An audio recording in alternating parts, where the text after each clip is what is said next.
Oh, sorry. All right. He- Hello, friends. My name is Gerald.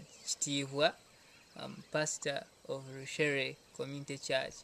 I'm so excited to meet friends from United States and really have a good time with them, meeting them in Rushere. Uh, I want to talk about how I really came into this place.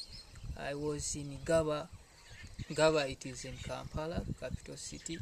So I was officially sent to this place to pastor the church because the church in this rural village had a challenge with the pastor who was uh, pastoring the church.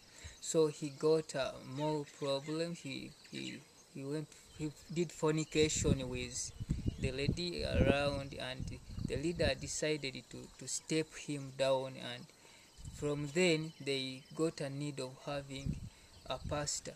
So that's the way how they realized they raised their concern to Pastor Peter, who is my pastor from Gaba Community Church, and the pastor had to send me, and I've been here for a complete full year.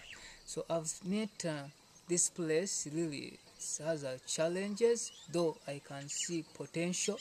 This place can really expand if the church can really set up good structure, and it's a promising. Since I came in a 1 year, I've seen a good results because I found 35 members in the church, but now we have grown to 100 plus. uh, if the church can come out and really set up good developmental things in the communities, the church can really expand more and more. The greatest concern as a Rushere Community Church really is church land. Church land. If we can have a church land, then we can have security. Even people among the community can really feel free to join us because they feel secure that they have come to a place where the place is really permanent. Secondly, we really need to put a permanent structure, a permanent good looking church. As I told you, this place has a potential to grow. It's a place where the president of Uganda comes. It has the people who are very poor, yet there are people who somehow well. But the people who are very poor at the moment are the people who are coming in the church, but the noble one are still where they, because they despise the way the church looks, a papyrus thing and what. And most of the members in church comes from the villages, because as per now our church hasn't reached the standard of the town. So if the church can really have a own land and set up a good looking church with instruments, a keyboard, speakers, music machines, it really can attract many people in the area, because I see these people are receptive. They really love the gospel. They love Christ, but they feel just insecure joining the church, which is they are not so sure whether today is there and tomorrow is also there. So if we can really have a land and set a permanent structure, I'm sure that even if we set a church of 20,000 people, it can occupy, because this town has a population of 30,000 people. Then I'm very sure that all these people can even join the church the way they love God. Even the Muslims, sometimes when you tell about Christ, they don't disagree so much. They really somehow sense that Jesus is really the right person to follow. But there is kind of insecurity in them because of we don't have our permanent land, a permanent church.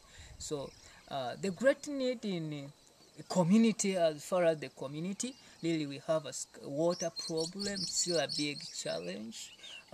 We have water, a tap water, but this tap water sometimes we can get once in a month, and the other sources of water are these very dams. When the rain comes and it gathers, when water gathers from the rain, this is the kind of water sometimes which is available, but it's really stagnant because it is the same water which the cows use, and then yet people use the same waters. It's dirty.